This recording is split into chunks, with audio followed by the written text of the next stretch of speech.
Welcome to the Startup Support Surgery podcast, where we light the entrepreneurial spark in medics and healthcare professionals. Join me, Dr Jo Watkins, GP, business coach and co-founder of The How People, on a journey to discover where your medical know-how meets the business world. This will help you find some clarity on how to balance work, passions and family so that you can gain more freedom and control over your life, but also continue to help people, which is actually why most of us went into medicine to start with. Embarking on this entrepreneurial adventure is not easy. It is a roller coaster of emotions, but it's hugely rewarding and exciting in the process. Drawing on my 20 years of blending medicine and business as a GP, I am here to share experiences, insights and lessons. Expect lively chats, expert interviews and real-life stories from medics who have taken their own path. Let's break free from traditional healthcare norms and explore more innovative ways of making a real difference to people's health and well-being, along with paving the way for a brighter future for us as healthcare professionals. Oh, don't miss my free PDF called From Stethoscope to Startup, which is an 11-page guide in the show notes full of practical help and advice. This is your roadmap to kickstarting your journey with us. Enjoy the show.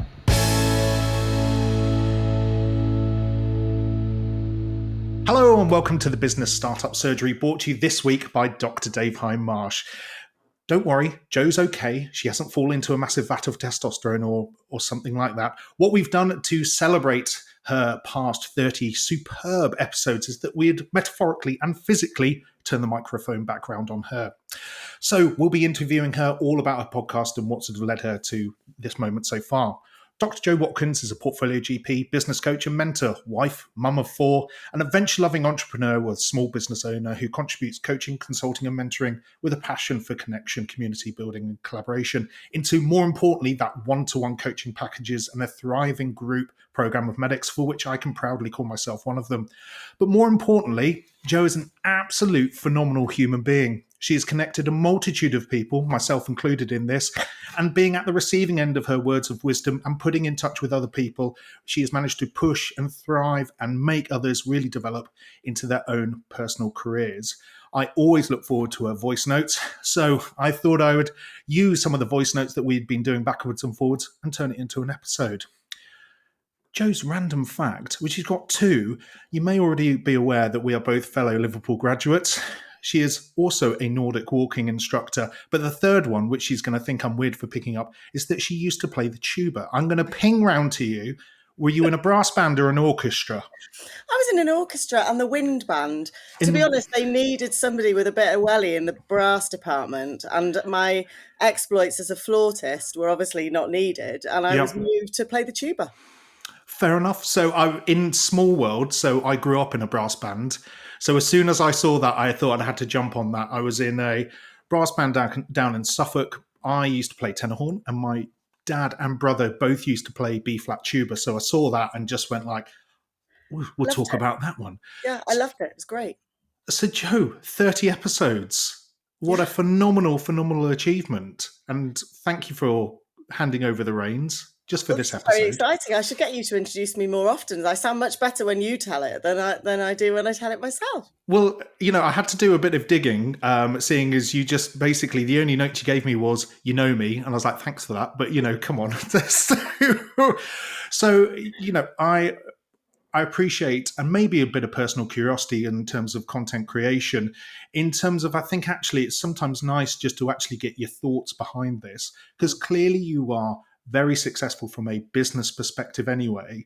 And it's a huge jump to then go into creating quite a big project, even just one series or that initial series for your podcast.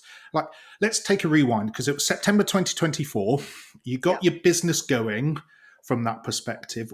What mentally went, I need a podcast? Where were you at? Yeah, I mean, I think for me, I have to every now and again wind the clock back just to remember. And I did my whole reflections piece on the train yesterday when I was coming back from North Wales. And this time 2 years ago, I had really one client. I had Neris Freighter, who I'd worked with. She badgered me to work with her. I'd absolutely loved working with her. She was flying. And I was like, well, what am I going to do with this now? So really starting from zero, 2 years ago, I then launched into helping other people. And it's been very, very slow, very organic. Yep. And I've absolutely loved it. And over the last 2 years, I've helped probably in excess of 50 or 60 people in some form, either one-to-one or in a group program.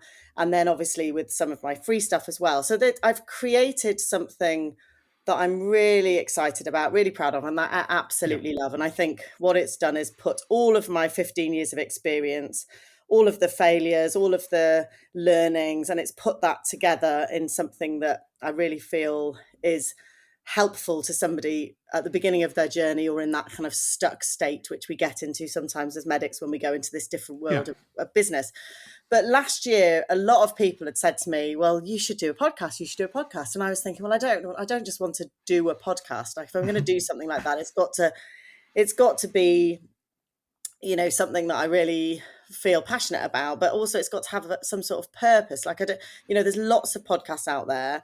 There's lots of people doing sort of podcasts from their kitchen or from their work desk. And then there's, the big flashy ones that we all know about. And I started thinking about the ways what I could communicate via a podcast. And it's very clear to me that there are two aspects to it that I love and I think are special. One is being able to highlight medics and what they're doing. So people I've worked with, case studies, people that have done brilliant things, are going out there into the world, doing brilliant things, to be able to tell their story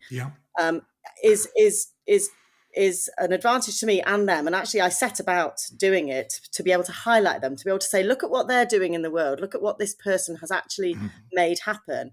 But obviously as well, it's a great case study for me, because they come on and they say the most lovely things about the way that I've helped them, which was kind of not really why I did it. I did it to highlight them, but actually it's two-way. So that's been brilliant. And then of course, bringing in some of the experts, because I'm a bit of you're a bit of a train geek and a kind of like tech geek, self-admittedly. Guilty. Yep. If that wasn't captured, he just held up his train mug because he is a geek. But I love marketing, sales, learning, online business. I'm an absolute nerd. So I have got some incredible people I've worked with, listened to, been on coaching calls with, been in groups with over particularly the last 5 years. I've just immersed myself in this world of learning, and they have become friends and connections, and people that will say, oh, you wouldn't mind doing a podcast, would you? And they'd be like, yeah. And I'd be like, oh, I thought that was definitely going to be a no. And so I've got the experts and then the case studies. So I thought, well, let's just give this a go. And then I was like, well, where do I even start? And I think I had a couple of key conversations, as with all of these things, a couple of key conversations with people that have done it and gone out there and started podcasts. So I did what I normally do, which is pick up the phone and say, look, you've done this podcast. What did you do? How did it go for you? What do you recommend? And I basically spoke to 3 people, I think, all through my own business community, who were not medics, and I traced back their steps, who they'd worked with, what quotes they'd had. And I found I had 3 different people that were recommended to me. One was an American lady, very, very high end. She had a certain element of some advice for me, which I can come back to. And then another couple of younger guys who somebody works with. I looked at their pricing, looked at what they'd done. And then I spoke to Pete, and Pete, who is Monkey Pants Production, is an absolute legend. What a bloke. We just got on a Zoom call, got on like house on fire. And Pete produces Tom Dillon and Helen Leathers' podcast. So he was a direct recommendation from Tom, who I also have worked with and trained under. And I just loved him. And by the end of the call, I knew I needed somebody to help me do this, because I am not a details person. I wanted to do the recording. I love collaborating with people. I love interviewing people. I love finding guests, but I'm not good at the tech. And I knew straight away that I had to outsource that to make it happen. Otherwise, it would just take over my life. And I didn't want it to take over my life. I wanted it to be part of my offerings. So to do that, I needed help. And Pete just was the right person to help me do that. Understood. So you realized that there was a big technical uplift in terms of your own abilities. You knew that you'd had loads of people saying, right, you need to do a podcast. And I can see that sort of the way forward. And it was interesting. We're recording this the Monday after the content creation masterclass where Anisha Patel deep dived into podcasting, and you really fit into a lot of that in terms of adding value in your own expertise. And you got this then personal recommendation. I think as well, what's interesting that you highlight about the personality aspect. And that's why I was desperate for you to invite me on. As soon as we'd sort of immediately that click, I was like, I completely get it. I was like, yes, please get me onto your episode. So I was more than happy to. And it's like you then inadvertently go above and beyond and would sort of like help each other out Yeah, as needs be. absolutely. Absolutely. And anyone I work with, that's always been the case. And I think for me, business has to work around my life. So my life involves, school runs, sitting in the car, having a thought process while I'm halfway around Tesco's. And that's the way I work. And Pete knows that, gets Yeah. that, doesn't mind me leaving a voice note on a Sunday morning. He knows that he doesn't have to listen to it until he's ready. He is there to support me and help me and suggest things and guide me, but he gets me straight away. I feel like I've known him forever, and he's a cheerleader and a supporter in the background, and he gets stuff done. And actually, I'm not very organised when it comes to the minute detail. And right at the beginning, he said to me, "Look, when do you want this to start?" I said, the 9th of September. Everything happens on the 9th. I want it from the 9th of September, and I'll do 12 episodes and see how it goes. Okay. And he said, right, I need them all to be, I need recordings, I need show notes, I need it all to be in the Google Drive before this time. And he gave me very specific instructions, which is how you need to manage me. And I knew exactly what I needed to do, and I did exactly what he said. And he did a brilliant job, and I haven't had to think about it. Of course, that's cost me.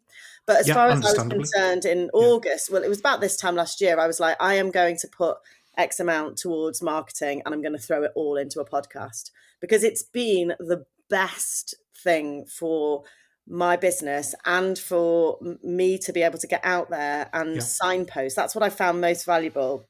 I have lots of people wanting to get on discovery calls. I have lots of people wanting to pick my brains.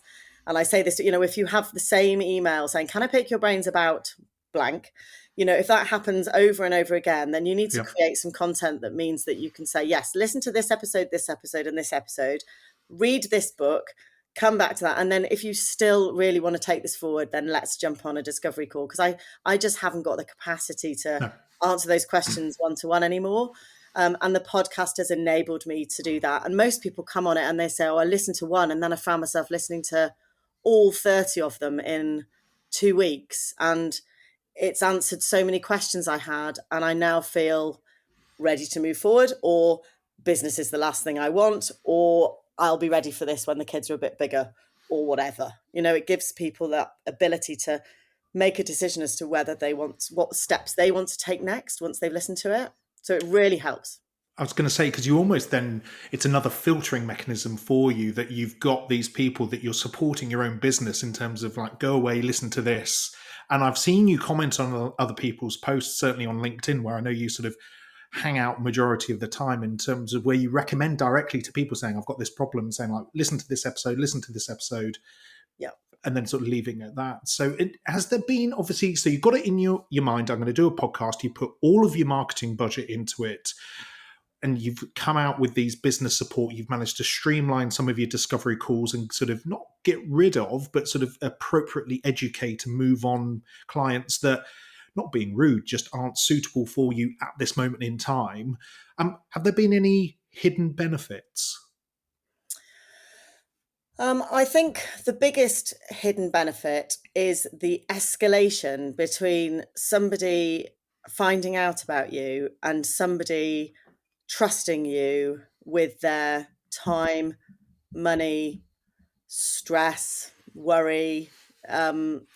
People are feeling really stuck out there sometimes. And I know that you're on your own business journey. We spoke on Friday with Anisha, who's on hers. And, having gone through, there is no better word than a roller coaster, honestly. And I feel that what the podcast is enabling me to do is bringing together every aspect of my business experience, which is all self-taught and self-taught by doing and creating.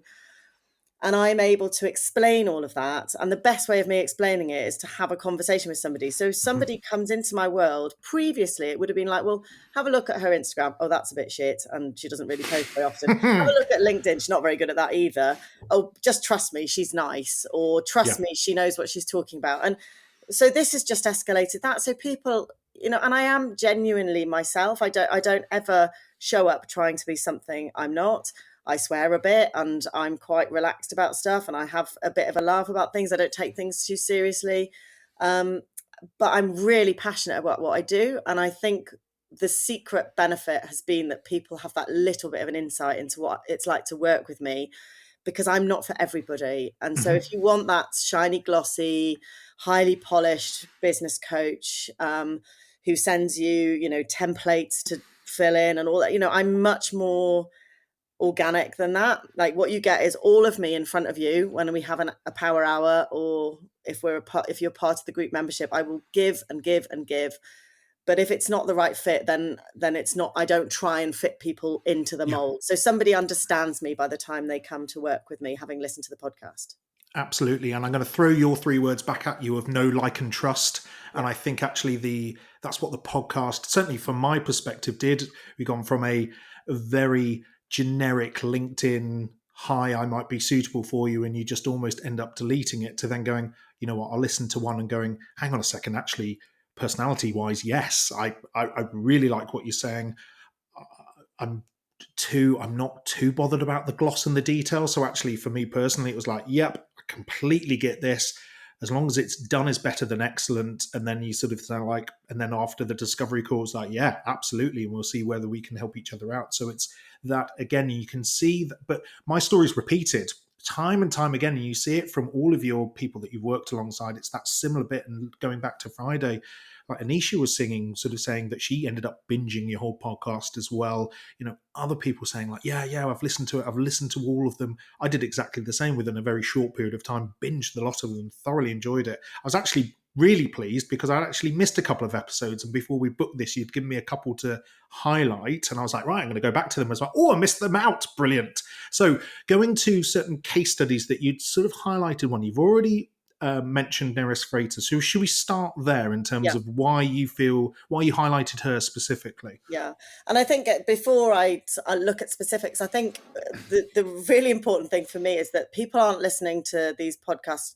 It's not just about me. It's about these amazing doctors that are out there doing brilliant things. And I think I bring great guests in. I've only ever done 1 or 2 individual episodes. And I would like to do more, but actually I think one of my, well, not a skill, but one thing I really enjoy is just drawing out that confidence that's hidden in people. Because I think as doctors, we're not very good at going out there and selling and marketing ourselves. I'm as bad as everybody else.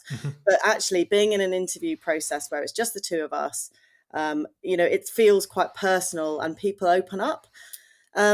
So I think that's why people listen. And I only ever invite wonderful people on, and I know that they're going to go down really well. I don't think I've had one. Well, I haven't had one. I've had 2 episodes that I've recorded and they've not recorded properly, Ruth being one of them. And the tech failed me. So we've got that one that's been outstanding, as in we've got to get it done. And I'm actually quite glad because now she's at a different stage in her business. I'm quite pleased. So it's almost like it's almost meant to be. But Neris is really special to me because Neris emailed me back in January 2022. Okay. When I was very, very busy. I was homeschooling Tom. I was really busy with the How people. And she sent me an email out of nowhere and asked me to mentor her. She said, I've got this group program. I've started it during COVID. The results are incredible. I need to make this a thing outside of my practice. And she had some funding locally. And she said, I just don't know where to start. And I've seen what you've done with the How people, and I wonder whether you would consider mentoring and coaching me. And I've actually kept all these emails. They're part of my group program. I go through my whole sort of pricing journey. Yeah. And I sort of replied back saying, that's really flattering. I'd really love to, but I'm not a business coach. And I don't really have any time. But, thanks for asking, essentially. I didn't really say that, but that was basically the kind of like, oh, that's really nice of you, but I'm not sure I've got the qualifications is the medic. Oh, okay. Yeah, we're gonna touch on that point. Yeah, there was a little bit of that going on, I think, retrospectively. But I said I genuinely don't have any time, and we all complain about not having enough time, but I think homeschooling just means that you're every minute of your every day. And I had 3 kids in school, 1 out of school. We never did school at home. We always traveled and we were doing all sorts of stuff. So I was already running a business on fresh air. And I could hear my husband saying, don't get into something else, Joey, don't do something else. Don't say yes, don't say yes. And then I was a little bit curious. So I was like, well, and she said, I just think you're the right person to help me. You've got the experience I need. You've done loads of stuff. Please give me a hand with this. And I said, well, I can coach you or mentor you as long as it's at 6 o'clock in the morning on a Monday, because that's the only hour of the week that I've got. And she said, okay, great, let's do it. So basically, I signed her up to some ridiculously tiny package because I thought I needed to see whether it worked for me. And it was really special because she 100% trusted in me. She just was like, I want you to help me. You're the person for me to do this. That was in the January. We started in the March. We started working together. And I think, it was in the September. No, I remember missing 6. Anyway, there was a point where Neris went to the BSLM conference. So it must have been 2022. Yeah. So I started working with her in the March. She went to BSLM in September 2022. She came back from that and she said to me, Joey, she said, at this conference, there were people queuing out of the door for the talk about business. So there was somebody there talking about business and about starting a business. And there were people queuing out the door. And it wasn't half as good as what you're telling me. You're really good at this. You need to go out there and you need to do it. And there's a need. And so after she said that to me, I thought, well, come on, I can do this. And I kind of put my big girl pants on. And so she has helped me. She's not only been my first client, but she's also given me the confidence to go out there and help other people. And I think she was a catalyst for me. Now, this is what I do most of the time. The How People is something that Polly and I are really passionate about. But from a business point of view, monetizing that business was proving difficult in terms of the membership model outside COVID. And Polly works for a charity full time. I was homeschooling, and I knew when Tom went to school, because he wanted to try year 6, Polly and I had a very, very important conversation, and I said, if we carry on with How and Tom goes to school, I'm going to have a lot more time to put into it. But I've got loads of medics asking me to coach and mentor them, and I'd really like to give it a go. And Polly was like, well, go and give it a go then. You've got to do it. And 100% go and do it. So we've still got this. And we actually had a chat last night. We were like, there's still something there. But at the moment, I'm spending, 99% of my business time is on this. So Neris is my patient number 1, essentially. So she had to be there. And her podcast gives her story. And I think the key for me was at the end when she said, I don't need another diploma. I don't need more learning about obesity, about prediabetes, about diabetic management. What I needed to learn about was sales and marketing. And I feel like that's where I took her, and she's flying now. So she's a brilliant example of what is possible. She's fantastic. I had to laugh that about a week, 2 ago, I was doing a diabetic review and, we were discussing through it, and the patient turned around and said, you would have never have heard of her. I found a lifestyle course by this doctor over in Wales called Neris Frater. I nearly burst out laughing. I was like, I know exactly what you're on about. I could probably recommend a podcast where she talks about it. And for listeners who don't know, I'm up in the Northeast, so good, probably pushing 200 miles away from where she probably kicked off. So actually, fair play and hats off. And what a good patient one to sort of get you going. Yeah. We're going to touch on qualifications, hopefully a very short part of this. What are your media qualifications then, Jo?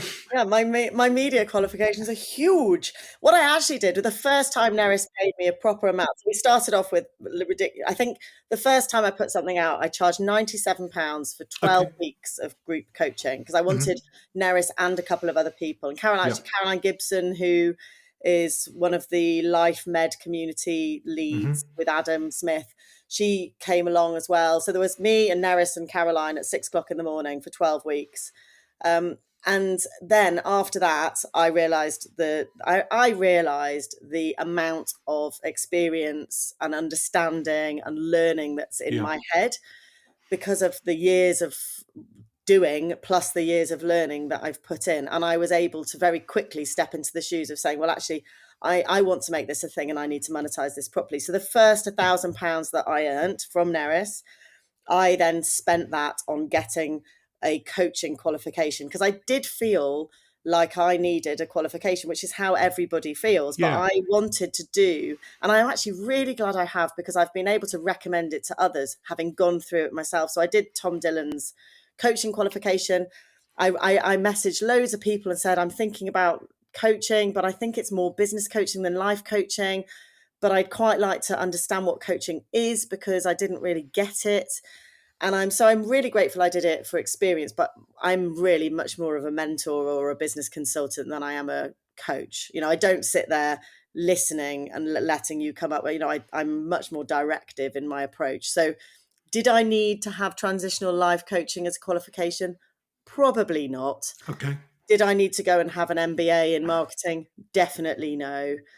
Did I have enough in my head? Absolutely. But I am also grateful for a slightly different reason that I did that coaching qualification. And I think what Tom and Helen are offering is brilliant. Okay.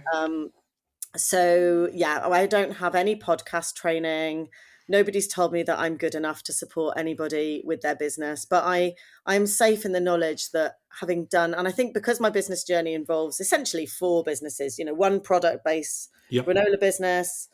Then we had a holiday let property that wasn't on Airbnb or booking.com and was a completely unique experience that I marketed myself. Then the How People, which was an online membership for teenage girls.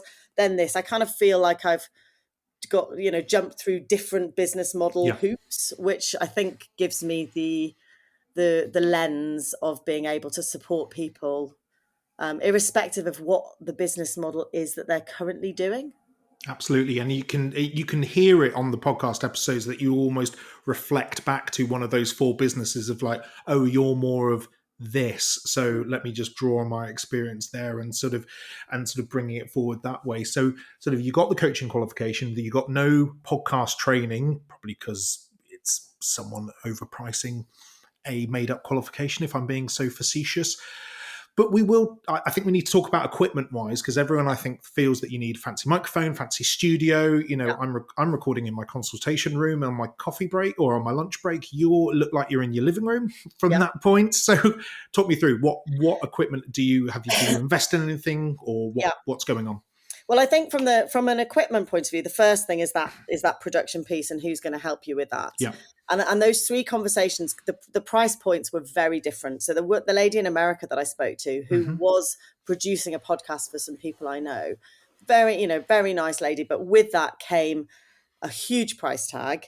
Yeah. Plus, she was going to send me backdrops, outfits, wow, okay, things to be able to wear. So the message I got about podcasting a year ago, so 2024, was that you either go big on your production, big Stephen Bartlett style production, in-person guests or outfits or like a TV show, or you go super niche. So that was the message I was given. Don't go in the middle. Makes sense. So there's lots and lots of people trying to start podcasts from their living room, being a little bit beige about it, and really nothing's happening because you've got to market your podcast just like if you're going to write a book or do a YouTube channel or whatever, you've got to get out there and tell people you're doing it. So straight away I was like, well, I'm not wearing ridiculous clothes and having a backdrop and I'm just giving you that amount of money. So that was out of the question.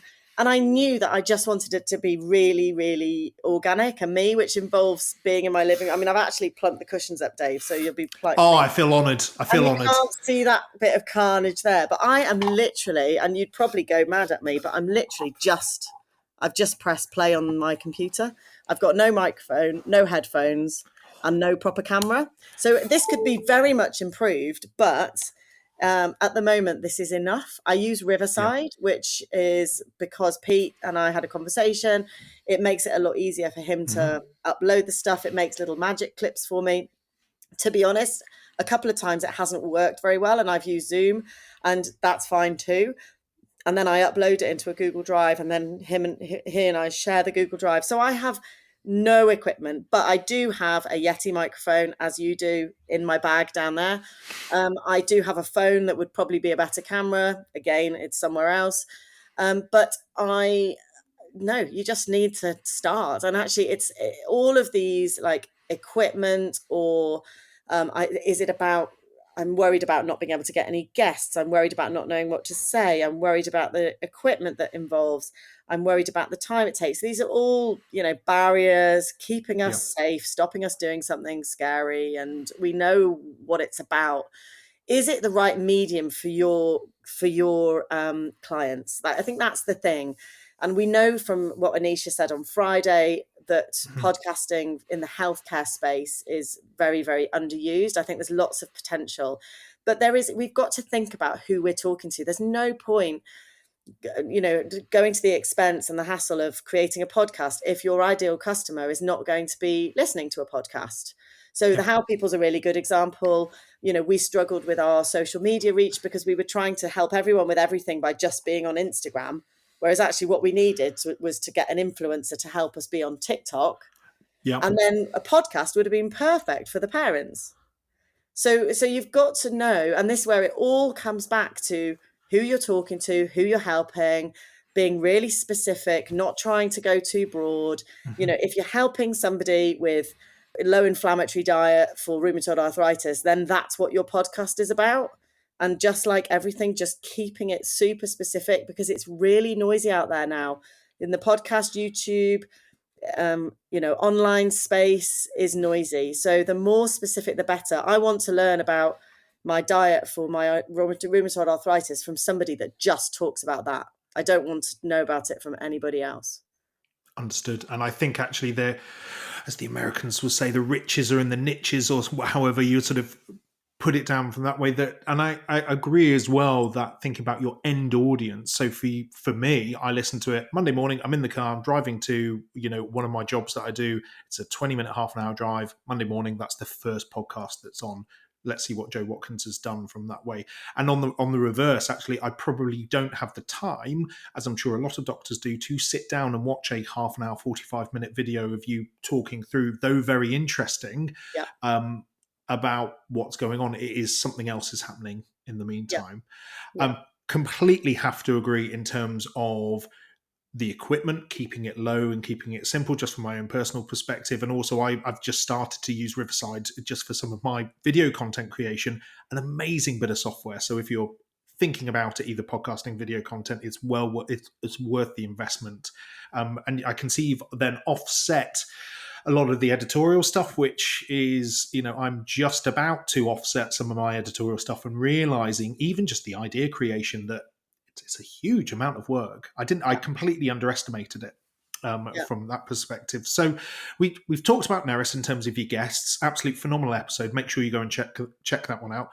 Anyone else? I've sort of got a list of names here that sort of springs to mind that you think, hang on a second, you want to sort of talk about from here? I think, every single one of my clients that I've interviewed, I'm incredibly proud of them. I feel like a proper mother hen when I see somebody out there absolutely crushing it. And I also have this whole, I've got to be that not that empty nester, but I'm just watching them fly. And that's my role. My role is to nurture, support, pull out that confidence, pull out that clarity of thought, and then watch them then go on and do great things. So in that respect, every single one of them that I've interviewed, means a huge amount to me. I think I have to pick out Bex Ryle because we go back an awfully long way. We met at a GP trainers day when we'd both just had a child, so 16 years ago, and we were both breast pumping, like pumping as in pump and dump, in the toilets during the lunch break of a GP registrar conference. So we literally met while doing something ridiculous in a toilet, and we just got on like a house on fire. And that was it. Then we became very good, friends, but no, we don't see a huge amount of each other, but we just have the same passion and energy for travel, for adventure, for building our lives around that being a huge part of our lives. So she was part of the catalyst for us going away for a year. She was the person that was like, what's stopping you? When we were at the Banff Film Festival, and, it was another year of saying, well, we might do this, we might do that. And she was like, what is stopping you? And I think that was probably the final thing that gave us the push. And I've been the person that's introduced her to house swapping, which has totally changed her life and trajectory. And now she's working for them and she's a travel coach. And I just think I love her and her energy and what she does with those kids, and her husband Pete is amazing. The way that they travel, the opportunities they've given them on a budget, they make it work in a way that makes me feel totally ashamed to get a taxi to the airport. Like, literally, they put their rucksack on their back and they hitchhike pretty much to the airport, and then they get their flights go like 4 different connections to make it as cheap as possible. They're amazing. So I love talking to her because she just brings me a huge amount of joy day to day. And I think I am such that your moments with your children are so precious, and I am so grateful for our time traveling. And since we came back from that year, we now do 3 months traveling a year. And my whole business model has been around being able to do this wherever we are in the world for 3 months, to the point of the timing of the Zoom calls, David. Like, seriously, wow. I only do my live Zoom. I do my live sessions at 2 p.m.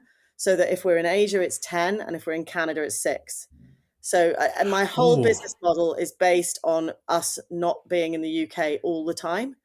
And I only do one-to-ones when we are in each country, depending on the timeline. So my whole plan is about travel, and even though we're here for a lot of time. And I take it then the podcast, you can just fit that in and around when you need to, really, because the recording, it doesn't have to be sort of set from that point. I'll be batch recording. So I've batch recorded, obviously, these 6 summer special series, and then will be got the September ones will be sort of in production.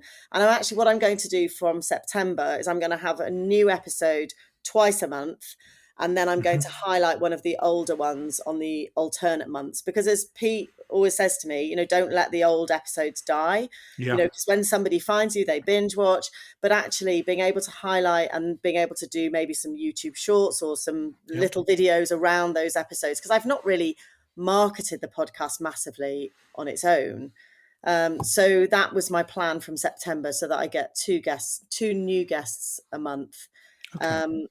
So that's the plan. So that sounds like a sentence. So we've got the special summer series of 6, or rearrange the S's as needs be. Then we've got a bit of a space, and quite rightly, you need a break from this, or at least just to adjust the throttle in terms of like production. And then we're back in, but twice a month in September with sort of the batch recording and then release out from that perspective. Yeah.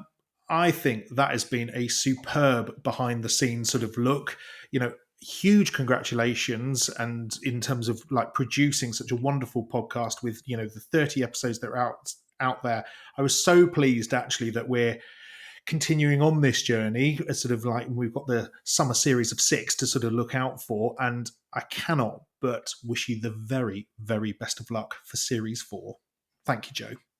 Thank you, Dave. And thank you for offering to do this and agreeing to do this, because I think this has been a really fun way of getting me to talk. I'm much better at talking when somebody interviews me. So thank you, and thank you to everybody that's taken their time to choose to listen to one of my podcasts. And I hope that somewhere along the line, somebody's story, somebody's struggles, somebody's success has inspired you to do what it is that is going to make life what you want to make it. Not everybody wants a business. There are things out there that you can do outside of your medical profession, whether it's projects or hobbies, and it just inspires you to actually live life on purpose and do stuff because that's what makes you tick. And remembering to keep our own, look after ourselves and look after our family, because business can run away with you. And I'd say this to you with young kids, especially when you're an ideas person. There's always something, and you're always slightly distracted by what's going on in your head. And I'm trying all the time to be much more much more present and connected with the requirements of my family while running a business. And that is a work in progress. So thank you for the opportunity of doing this. And thank you for interviewing me so wonderfully. Not at all. So we'll see you on the rest of the summer series of 6 or whatever we've called them. Thank you very much. I hope this episode has sparked some new ideas or challenged your thinking. Transitioning from medicine to business is not easy. It's about adapting our skills while embracing the unknowns of entrepreneurship. It can be nerve-wracking, but remember, you are not alone on this journey. Please feel free to reach out to me via direct message on LinkedIn or Instagram, or just shoot me an email at jo@bendylegs.com for support. And don't forget to grab the free PDF from the show notes, From Stethoscope to Startup, which is your go-to guide and resource for diving into entrepreneurship. Many thanks for tuning in. I will see you next time. Thanks for spending your precious time with me.